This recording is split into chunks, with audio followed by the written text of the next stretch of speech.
de Jesucristo. Me refiero al confucianismo, al taoísmo, al hinduismo y al budismo, al judaísmo, del cual se deriva el cristianismo y el islam, y aunque no es una religión, pero sí es una corriente de pensamiento muy importante, sobre todo por sus efectos sobre el mundo moderno, al racionalismo griego. Todas tienen en común la regla de oro, que se puede resumir en: no le hagas a otros lo que no quieras que te hagan a ti. Y buscando una conclusión o una respuesta, para ser sintético, a esa pregunta, fue que, reflexionando sobre una parábola aparentemente sencilla de la Biblia, que es la de la zarza ardiente, en la que Moisés se encuentra con un arbusto ardiente y le pregunta a Yahvé: ¿quién sos? Y Yahvé le contesta: yo soy el que soy, o Ayé, Ayer, Ayé, en un mal hebreo. Y esa parábola, que quizás parece sencilla, tiene un contenido muy profundo, y fue así que llegué a la conclusión de que la razón por la que ha sido tan difícil cumplir esa regla de oro, siendo que es un anhelo de la mayor parte de los habitantes del planeta Tierra, es por esa barrera psicológica que nos impone el temor a lo desconocido. Hoy, ¿qué es lo que es diferente a esta historia de la humanidad? Que si vamos a los orígenes de la evolución tiene 60 millones de años, si vamos al periodo en que el Homo sapiens está sobre el planeta como tal, son 130.000 años, si vamos a la sociedad moderna tenemos ya, desde que el hombre se hace sedentario, unos 10 millones de años. Lo que ha ocurrido en la sociedad moderna es que el mundo se ha globalizado. Hoy, ese temor a lo desconocido, que antes era producto de las distancias y que realmente el choque de civilizaciones que existía cuando se encontraba gente que era muy distinta, digamos, no eran diferentes razas, porque como todos sabemos no existe otra raza que la raza humana. Sí tenemos diferencias de color de piel, de aspecto, y eso muchas veces de cultura nos hacía temer a otras culturas y nos llevaba a guerrear. Hoy ese temor a lo desconocido, no digo que no exista, pero esa barrera está sensiblemente derruida, porque las redes sociales, los medios de comunicación, hacen que hoy todos sepamos de manera diaria lo que está ocurriendo del otro lado del planeta. Y entonces hace mucho más factible que estar a la altura del cumplimiento de esa regla que todas las religiones han manifestado a lo largo de su historia, sea hoy mucho más posible de cumplir, y eso es lo que a mí me da la esperanza de que no es una utopía pensar que la guerra un día sea considerada como lo que es, un crimen de lesa humanidad. Y de eso se trata mi libro. Es un ensayo en el que planteo justamente eso, que la guerra es un crimen de lesa humanidad. En español el libro se llama El crimen de la guerra, y la razón es que es un homenaje a Juan Bautista Alberdi. Como ustedes saben, tuvo una gran incidencia en la Constitución Nacional de 1853, gran político, gran autor, gran diplomático. Él escribió hace 130 años un ensayo que solo se publicó después de su muerte, que se llamaba justamente El crimen de la guerra. Y es en homenaje a él que yo el libro en español lo titulo El crimen de la guerra. En inglés, por sugerencia de Benjamin Ferencz, que quizás algunos de ustedes lo conozcan, es un hombre que hoy con 94 años mantiene una energía extraordinaria, es el último fiscal vivo de los juicios de Nuremberg, ha dedicado su vida a la causa de que la guerra sea considerada lo que es. Fue él quien me sugirió que el título del libro debería ser La guerra es un crimen de lesa humanidad. Y efectivamente, en su versión en inglés, que espero tener la suerte de publicar pronto, se llama War is a Crime Against Humanity.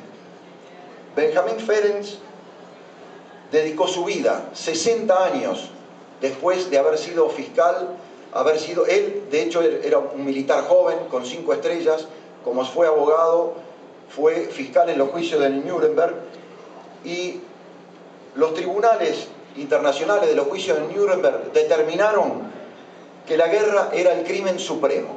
Sin embargo, se las han ingeniado las potencias del mundo durante más de 60 años para hacer nada. ¿Cómo se las ingeniaron para hacer nada? Se las ingeniaron diciendo, sí, la guerra es un crimen, pero en realidad lo que es un crimen es la agresión, el crimen de agresión. Pero tenemos que definir qué es agresión para luego avanzar. Y durante más de 60 años se ha estado debatiendo la definición de lo que es un crimen de agresión, y eso ha sido la manera en que las grandes potencias del mundo se las han ingeniado para evitar reconocer que la guerra es lo que todos sabemos en nuestro corazón que es un crimen de lesa humanidad. ¿Y por qué es un crimen de lesa humanidad? Yo creo que hay algunos datos que son relevantes para llegar a esta conclusión.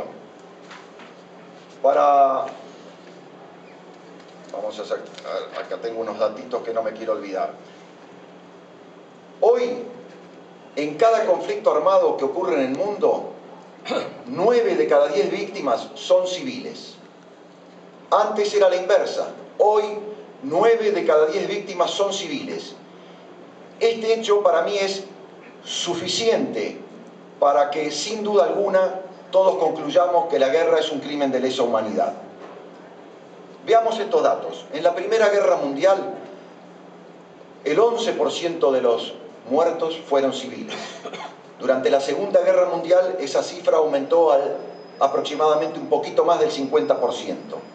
Ya en la Guerra de Vietnam, el 86% de los muertos fueron civiles. Y hoy, como les decía, la cifra es largamente superior al 90%. Otro hecho relevante: las guerras ya no se pueden ganar. ¿Y qué quiero decir con esto? En el pasado, en cualquier conflicto armado, había un 50% de probabilidades. Los bandos se enfrentaban en un campo de batalla y si tenían fuerzas más o menos parejas, había un 50% de probabilidad que uno u otro ganara. Para mediados del siglo XX esa probabilidad había bajado a un 30%. Para 1980 esa probabilidad había bajado al 19% y hoy seguramente esa probabilidad es aún mucho, mucho menor. Y veamos un ejemplo. Por ejemplo, la guerra de Irak. El 1 de mayo de 2003, sobre el portaaviones Abraham Lincoln, el presidente Bush celebró el final de las operaciones. Presentó a los soldados un pavo que luego se supo que era un pavo falso, tan falso como las razones que llevaron a Estados Unidos a involucrarse en esa guerra, y tenía detrás de sí un cartel que decía: misión cumplida, ganamos la guerra. Pocas semanas después de iniciado, ganamos la guerra. ¿Qué pasa en Irak 10 años después de iniciada esa guerra? Mueren a diario entre 20 y 40 personas, la mayoría de ellos civiles. E Irak no tiene una democracia estable como se prometió.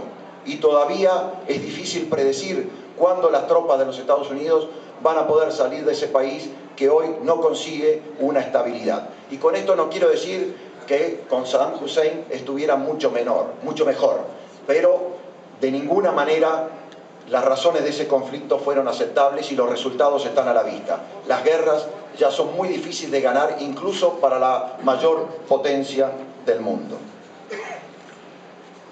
¿Cuáles son las razones para ser optimista en pensar que no es una utopía que la guerra algún día sea considerada como lo que es, un crimen de lesa humanidad?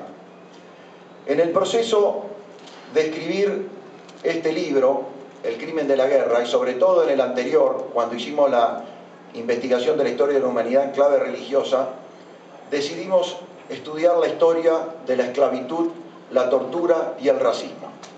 Lamentablemente, hoy nos iba a acompañar también el profesor Ricardo Elía, que es un profesor de historia y es secretario del Centro Islámico Argentino, que fue un colaborador muy cercano en todo este proceso de investigación. Solo los apuntes de historia de la esclavitud, la tortura y el racismo eran más de 500 páginas. En el libro hoy se resumen en unas pocas.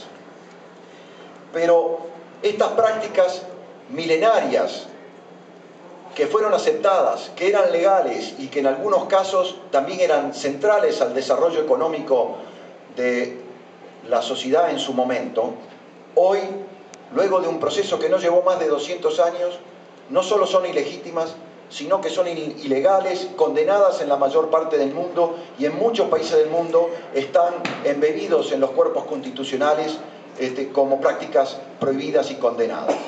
Si esto fue posible, para mí esto es una esperanza para poder afirmar, como afirmo, que no es una utopía pensar que va a llegar el día en que la guerra sea considerada como lo que es un crimen de lesa humanidad.